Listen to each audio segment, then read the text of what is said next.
Little Archie, issue 126, the Mailboard Art Show. The kids find out there's going to be an art show at school. Somehow Veronica can see the stars over Archie's head when he gets hurt and doesn't care that he's hurt. And the story's boring me with its drawn-out focus on something mundane and boring where Sabrina does nothing. And the one-dimensional characters all act just like you'd expect. Jughead paints a picture of an empty plate because he ate the food. Sabrina doesn't know what to do because she can't paint or draw a straight line without a ruler. Once again, the comic unnecessarily breaks the fourth wall and refuses to explain how Zelda got some drawings from Little Archie's mailboard. I assume she went to a parallel universe to get them. But it's annoying not to explain why she has it. So it just comes off as Sabrina getting an unfair advantage because of an intrusive joke. The rest of the story is literally just the characters making predictable compliments of the drawings. Of course Sabrina gets first place, even though it's a bad-looking drawing of Weatherby that won. This story is about Zelda giving Sabrina some drawings she got with no real explanation because of an annoying fourth wall break, so that she could enter them in the school's art show. Nothing interesting happens there, and one of them wins. For no reason. That's it. It was just an excuse to show off fan art. They should have just shown it in fan art pages instead. Little Archie, issue 127, a poem for Christmas. It's confusing that Sabrina's friends are all with her on Christmas because that never happens. Zelda says she'll tell them a story about the night before Christmas. Reggie says they've heard that so often that it's become a bore. He's got a good point. Zelda summons Christmas food in front of them and wastes my time telling a story anyways. She gets away with creating a hologram in front of them illustrating her story. You'd think this would freak them out. Santa says in the story that he'll never be ready for his big day, and the elves decide to get another helper, and it's Sabrina because she needs a job. This is interesting so far. He wanted someone big and strong for some reason, and wants help on the toys. I mean, I've already seen Sabrina try to help him as a Santa's helper in the first Archie Giant series, Sabrina's Christmas Magic, but still, it's been long enough that this is interesting. For no reason, despite Sabrina being an omnipotent witch with tons of experience, none of the toys came out right. She's told to take care of his deer instead, and decides to summon junk food for them. It would have been a simple matter for Santa to just tell her exactly what to feed them and say that that's all she's allowed to feed them. On Christmas Eve, the reindeer were weakened, which you'd think Sabrina would have done something about with her magic right away. Instead of her returning them to the way she first saw them, Sabrina for some reason has a different idea. She casts a spell so that she can carry the sleigh while flying on a broom above it. The only worthwhile part of the story. She did this because she wanted the glory and thought it'd be cool, I assume. Otherwise, you'd think she'd just use magic to summon healthy reindeer. Surprisingly, the story ends without us seeing the reactions of Sabrina's friends to the story. Without us even seeing a future where the sickly reindeer are healthy again. This story is about Zelda telling a story where Sabrina goes to help Santa only to be impossibly stupid and do nothing but make stuff worse until she compensates for a mistake by carrying Santa's sleigh on her broom. It implies that Zelda thinks Sabrina's an idiot if she thinks it's plausible for her to make all of these mistakes. Little Archie, issue 128. It's no fun. Jughead compliments Archie's snow fort, which he made so that he and his friends could get back at the bully by throwing snowballs at him from it. Reggie wants Sabrina to make some snowballs for them, and the bully starts getting some guys ready to bother them, so Reggie tells her to use her magic. She asks him angrily what he means by that, and fortunately he gets nervous and tries to play dumb for her, poorly. Thankfully, Sabrina casts a spell for them anyways. But somehow she thought it was a good idea to make really tiny snowballs. Then because Archie yelled at her, even though that was justified because they were in danger and he was stressed out and she had no excuse for making that mistake, she makes a much bigger snowball to weigh down Archie. Then a bully takes her snowball and throws it at her. She walks over to her friends, apparently, off screen, and gets told she can't run very fast. It's confusing because we didn't see her walk away.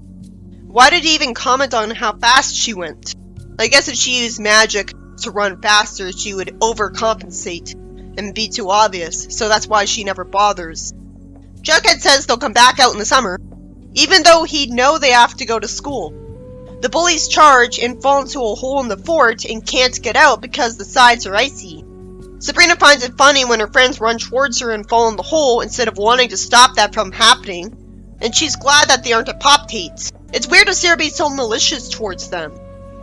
This story's about Sabrina somehow completely failing to help Archie make good snowballs because she makes a lot of small ones, even though he wants to throw them at the bullies to get back at them and protect himself. Or they could have just gone home ignoring them and avoided provoking them. Sabrina eventually tricks the bullies into falling into a hole, and in a shocking ending, she's fine with her friends getting the same fate, just because Archie was mad at her for making tiny snowballs. I'm glad she at least tried to use magic to help after Reggie clearly wanted her to use it. It made Reggie look smart and her look nice, when I would expect her to refuse to use magic just because he said so. Little Archie, issue 129. The Cartoon Kid. Veronica's upset that Reggie's sick. Betty says, "Since when is that news?" instead of "Since when is that bad news?" when that's what you'd expect her to say. It's relatable that she doesn't really mind. Veronica's upset because he's the cartoonist for their school paper and they have to print the paper today. Betty says she'll give it a try in the art room and conveniently encounters Sabrina, who's holding a drawing of herself that Jughead gave to her. Betty relatably lampshades that she thought all Jughead could do was eat. Pointing out a problem doesn't make it go away. You need a character to have more than one gimmick or we'll get sick of it. I've been reading the Archie's Girls, Betty and Veronica comic lately. I like Jughead in that, because he's not just about food. He's mostly about being fed up with Betty and Veronica's fighting over Archie, and occasionally he even tricks them and gets into schemes to get money and get food. It's kinda mean, but it's better than just being about food. It seems like little Archie flanderizes the main characters. Betty wants Sabrina to find Jughead.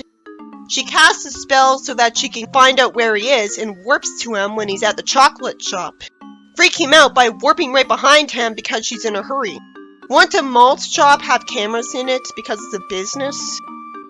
I can assume Spywitch is spying on this delete the magic on the footage. Because if they didn't do this for every security camera, the footage would be shown to the news. But why isn't Pop-Tate here to react to this? Jughead gets told to draw and annoys me by saying that he can't draw, and it said it was done by kids from Little Archie's mail board. Why does this comic keep thinking that fourth wall breaks are okay?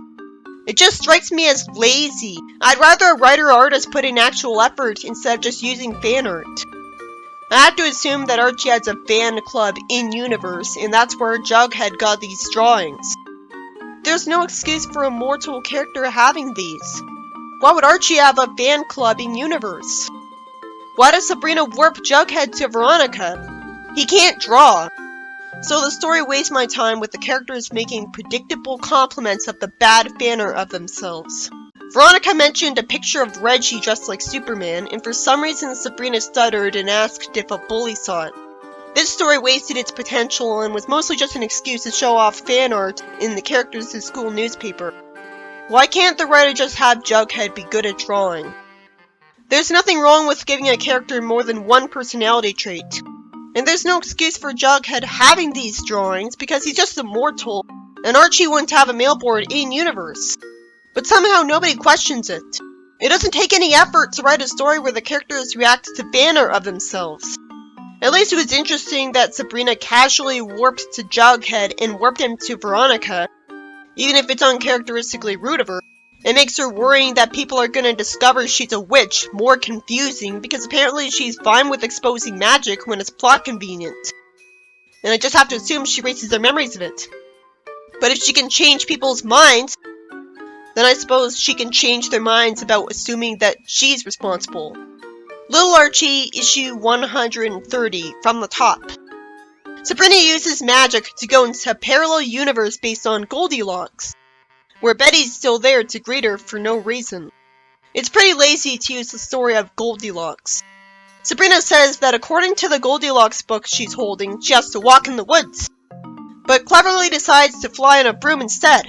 She sees a little house and looks inside, with a grammar mistake being in the narration. She uses magic to shrink down and eats the 3 bowls of cereal. How does it make sense to have cereal that's really hot or cold? It made sense with the porridge. Sabrina decides not to eat the cereal because she hates cereal and wants pancakes instead. Every bit of originality helps keep the story interesting. She tries to sit on the 3 chairs and takes a nap in the 3rd, and then gets woken up by the 3 birds, who really didn't need to look like Archie, Reggie, and Jughead. Bears don't live here because it's a little house. Why does Sabrina's magic have centered to a world where there's 3 birds instead of bears? That's not what she wanted. Sabrina doesn't want to eat the bird seed they're having, even though they have cereal too, and she uses magic to go home. Zelda's right, I like that surprise. It'd be really boring and pointless if it was just a straight adaptation. It's a good thing it's explained that Zelda's the one who put Sabrina in the story, and she's in charge of how it went. So now I don't have to wonder why it was the 3 birds. This story was about Sabrina getting sent by Zelda to a parallel universe that resembles Goldilocks as a favor. It's boring to just reuse someone else's plot, so it's good that she ate pancakes. But it doesn't make sense that she ate hot and cold cereal instead of porridge. The birds being fine with seeing Sabrina despite her being a home invader is nice. And it's good that she gets punished for going to their home without permission by not liking what they're eating. And I like that it's explained that Zelda's responsible for that world being like this, and she explains why.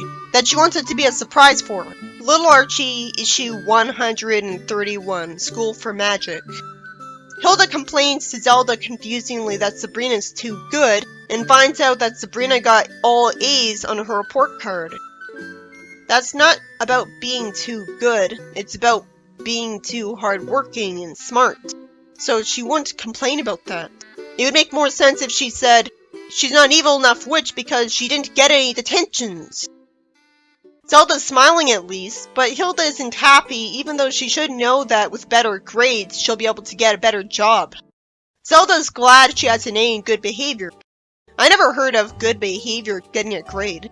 Hilda says that when she was her age, the only good marks she got was in witchcraft.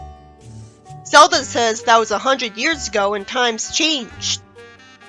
Why can't the writers remain consistent with their ages at least? Write it down somewhere. First we got told that she was young 200 years ago. Now she was Sabrina's age only 100 years ago. Hilda decides to force Sabrina to change to a magic school. So there's no excuse for the late 2000s comic forcing Sabrina to go to a magic school whatsoever, because it wasn't even a new idea. And it's even dumber here because this Sabrina proved herself to be just as competent and overpowered at magic as the other ones, mastering brainwashing and teleportation. At least Hilda explained that it's not the fact that she thinks she needs better magic skills that made her want to send her to a magic school. It's that she's too good and gets too good grades when she'd rather her be rebellious like her. It's confusing because most parents wouldn't object to that. But she's not implying Sabrina's terrible at magic. Sabrina protests that she likes her school. Zelda says they're gonna go to a magic show because Merlin's giving new witchcraft courses in the latest chants and potions. You'd think they would have already discovered all of them, depending on how long there's been witches. Sabrina's told that Salem's allowed to come to the magic school too, as he can sharpen his magic powers he apparently has. I guess he knows people don't want him to talk, so that's why he doesn't make himself able to if he has magic. The family sits on a floating rug with stuff on it, and Zelda tells it to take them to Merlin's place. Jughead sees Sabrina's family flying out of the window, and Betty feels sorry for him. Zelda's told to steer through the window of the castle, and they make a rough landing, because they didn't simply warp to the place like smart people. Why doesn't Merlin order them to just warp here if the last time they came by broom they went through his roof? It's definitely charming that Merlin, the wizard, is the one who's teaching the magic school. Better than some random nobody. Sabrina sits in class with a bunch of Witch World aliens, and she tells the fire dragon not to sit behind her because he's making her overheat. Why doesn't he get forces in the front of the class by Merlin? Better yet, why doesn't someone cast a spell so that he won't make people overheat? Merlin says he'll start by conjuring up a dragon. That's not a dragon. I guess he intentionally screwed up to make it easy for the classmates to know how to improve it. because it tells them to improve on it. And Sabrina interprets that wrong and turns it into a puppy because anyone would rather see a cute puppy. I like that one of the monsters agrees with her on this, and he didn't tell her to make it a dragon. He just said to improve on it. I've already seen a sort of story like this in Little Sabrina, so this always felt redundant. Merlin says they'll try some magic music. That's new. He summons a trumpet and fortunately doesn't punish Sabrina for a wise guy moment. Merlin says this music will drive people crazy. Sabrina is somehow allowed to try and summons food to eat with the trumpet, which makes the classmates happy as Merlin's hat magically bounces off his head. Merlin says school's over, acting mad because Sabrina didn't follow one simple instruction.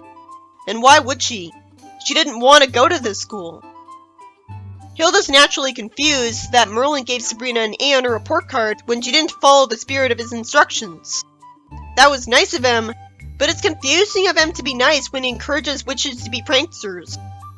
So now we have to assume that she got kicked out later, off screen.